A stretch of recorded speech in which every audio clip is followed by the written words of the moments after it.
You alright there everyone, this is Cobrak and this Sunday's episode is going to be a little bit different. I will get around to a Q&A fairly soon, but this video is going to be almost all about the upcoming WoW expansion, Warlords of Draenor. Quite recently, Blizzard released an article named Pruning the Garden of War, and this article goes over a bunch of impending changes that are due in Warlords, including the number squish, changes to racial abilities and passives, ability pruning, which is basically set to reduce the amount of abilities available to each class, and finally some upcoming changes to crowd control and diminishing returns. All in all, I think the changes covered in this article, which I've linked in the description if you want to check it out yourself, are extremely positive. I'm now a lot more excited for Warlords of Draenor after learning about them, and I hope that you will be too. First off, we have the stat or number squish, and this is something we've known about for quite some time, so I'm not going to spend too long going over this one. And the basic idea of the number squish is to reduce the scaling of all stats throughout the entire game. The Chaos Bolt in Mesa Pandaria might be able to crit for 150k in PvP, and the target of that Chaos Bolt might have around 500k health, but in Warlords of Draenor,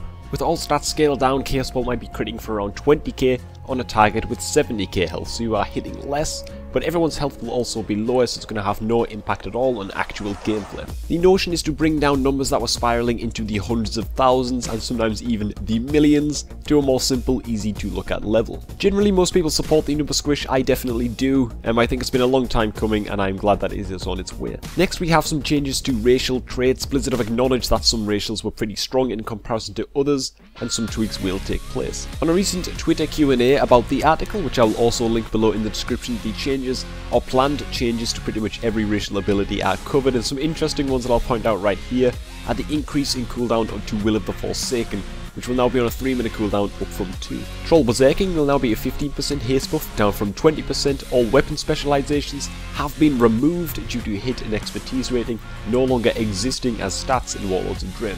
One thing I did expect to see here was a nerf to the human racial trinket, every man for himself. It is understandable if they get to keep it. It isn't mind-blowingly overpowered in most situations, but it is pretty strong, and I did think there would at least be some kind of tweak to that, considering there was a nerf to Will of the Forsaken. Anyhow, again, a link to that Twitter Q&A in the description for you to check out.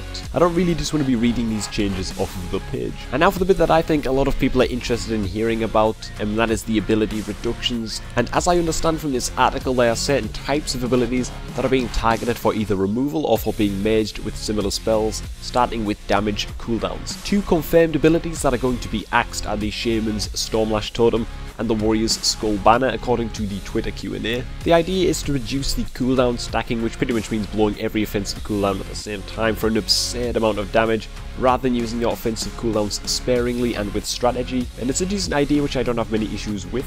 For Warlocks, we may see our Archimon's Darkness or Double Dark Soul changed in the future, but this is only speculation. Other abilities they are looking to remove are passives, and if they don't remove them, they will be looking to merge some passives together to reduce spellbook clutter, which again, I personally have no issues with at all. Finally, there are some abilities that are going to behave differently depending on what spec you are when you use them, and an example of this that is already in the game is a Warlock's Dark Soul. Depending on what spec you are, Dark Soul grants you a buff to either crit, mastery or haste. Apparently Blizzard likes this concept of abilities being altered depending on your current spec, and I think I do too. An ability like Drain Life, for example, is useless to the Destruction spec, and it is a long shot that this wish will be answered, but I think it would be awesome if Drain Life morphed into Searing Pain when you spec into Destruction. It probably won't happen, but hey, likely not what Blizzard have in mind. But and the last part of this article, which somewhat ties into the previous part, is the general reduction to crowd controls and the tweaks to diminishing returns. They acknowledge that in PvP especially, CC is out of hand and needs to be trimmed back. And the first change that really jumps out at me, silence effects are being removed from interrupts, and what this means is that silence effects, things like Shadowpriest Silence and Death Knight Strangulate,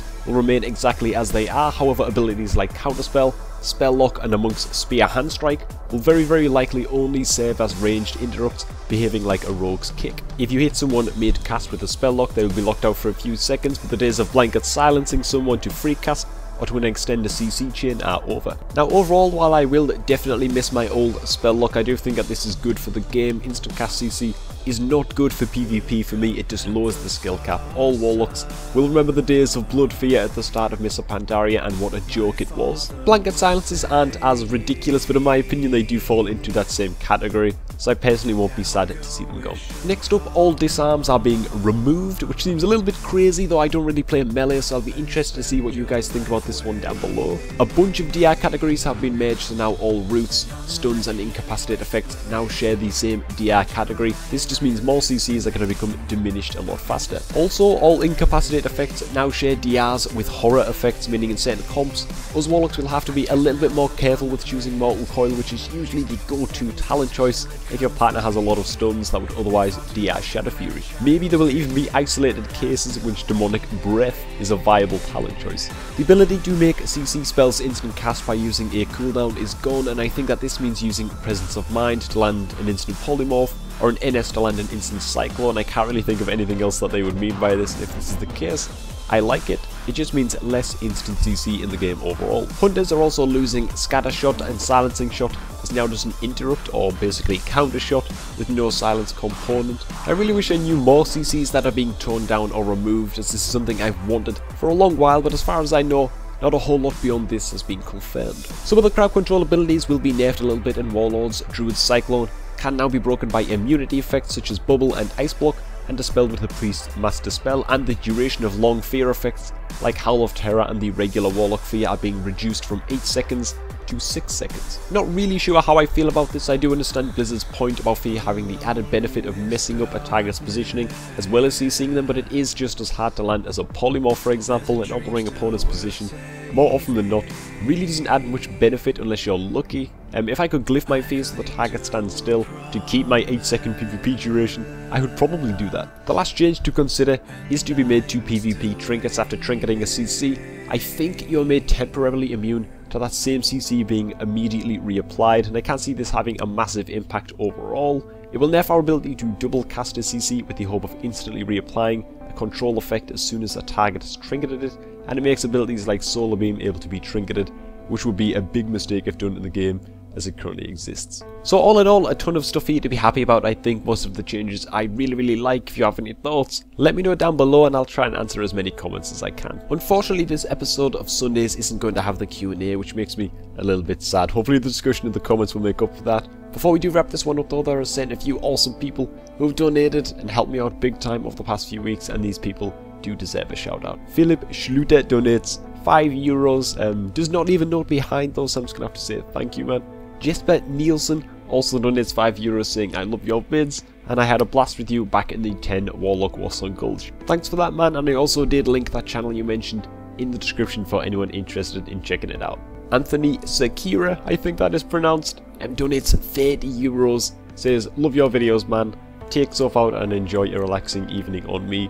Take care, bro. Awesome, man, thank you a lot. You're definitely one of those faces I've come to recognise a lot, especially over the Facebook, and €30 is a huge donation. And finally, Richard Hatch donates €10 saying, hi Gob, love your videos, man, epic grats on 50k subs, it would make my year. If you can have a look at my YouTube channel named Haradiv, I'm not a big channel with only 8 subs, but I do WoW Destruction Warlock videos.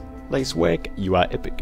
Big thanks to all donators. For the record, Sophie did really like the donation from Anthony, which demanded I take her out, and we did go out to eat a ridiculous amount of pizza, so thanks to you, man, in particular. I really appreciate it. So that is all for this Sunday's episode. It feels pretty weird to not have a Q&A in here somewhere, but we're going to catch up with that in the next one. So if you do have any questions for me, post them down below and I will draw the questions for the next episode from this video and the previous Sunday's video. But that's about all for now though. Please do let me know what you think of the Warlords changes. What do you like and what do you hate? For any Dota 2 or League of Legends players here, I've recently posted up an article on the blog explaining why I chose to go after Dota and not League. Apologies in advance for that. I know a lot of people like to get really passionate about being on either Team League or Team Dota. But anyways, thanks for watching everyone, and I will catch all of you guys later.